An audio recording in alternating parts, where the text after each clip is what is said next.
ಬೆಂಗಳೂರು ನಗರ ಸಂಚಾರ ಪೊಲೀಸ್ ವತಿಯಿಂದ ಅಪ್ರಾಪ್ತರಿಗೆ ವಾಹನವನ್ನು ಕೊಟ್ಟಲ್ಲಿ ಆಗ್ತಕ್ಕಂಥ ಕಾನೂನು ಪ್ರಕ್ರಿಯೆಗಳ ಬಗ್ಗೆ ನಾನು ತಿಳಿಸ್ಲಿಕ್ಕೆ ಇಷ್ಟಪಡ್ತೇನೆ. ಏನು ಮೈನರ್ಸ್ ಅಂತ ಹೇಳ್ತೀವಿ, 18 ವರ್ಷಕ್ಕಿಂತ ಕೆಳಗೆ ಇರುವ ಮಕ್ಕಳಿಗೆ ವಾಹನಗಳನ್ನು ಕೊಟ್ಟರೆ ಪೋಷಕರ ವಿರುದ್ಧ ಅಥವಾ ವಾಹನ ಕೊಟ್ಟವರ ವಿರುದ್ಧ MV ಆ್ಯಕ್ಟ್ ಅಡಿಯಲ್ಲಿ ಕ್ರಮ ಆಗ್ತಾ ಇದೆ. 199A ಅಂತೇಳಿ ಅಮೆಂಡ್ಮೆಂಟ್ ಆಗಿದೆ. ಆ ಸೆಕ್ಷನ್ ಅಡಿಯಲ್ಲಿ ನ್ಯಾಯಾಲಯದಲ್ಲಿ 25,000ವರೆಗೆ ದಂಡವನ್ನು ವಿಧಿಸ್ತಕ್ಕಂಥ ಒಂದು ಅವಕಾಶ ಇದೆ.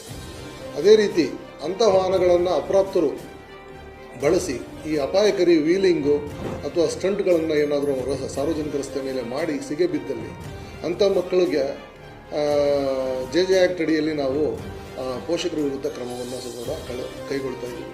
JJ ಆ್ಯಕ್ಟ್ 75 JJ ಆ್ಯಕ್ಟ್ ಅಂತ ಹೇಳ್ತೀವಿ.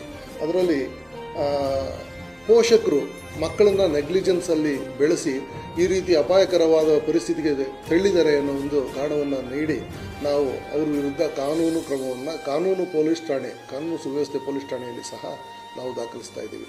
ಸೊ ಆದ್ದರಿಂದ ಪೋಷಕರು ಮಕ್ಕಳು ವೀಲಿಂಗ್ ಮಾಡ್ತಾ ಇದ್ದಾರಾ ಇಲ್ಲ ಅನ್ನೋದ್ರ ಬಗ್ಗೆ, ಅಥವಾ ಮಕ್ಕಳು ವಾಹನ ಸವಾರಿ ಮಾಡೋದಕ್ಕಿಂತ ಮುಂಚೆ ಅವ್ರಿಗೆ 18 ಆಗಿದೆಯಾ ಮತ್ತು ಅವರಿಗೆ ಸೂಕ್ತವಾದ ಲೈಸೆನ್ಸ್ ಇದೆಯಾ ಅನ್ನೋದನ್ನು ದಯಮಾಡಿ ಮನಗಾಣಬೇಕು.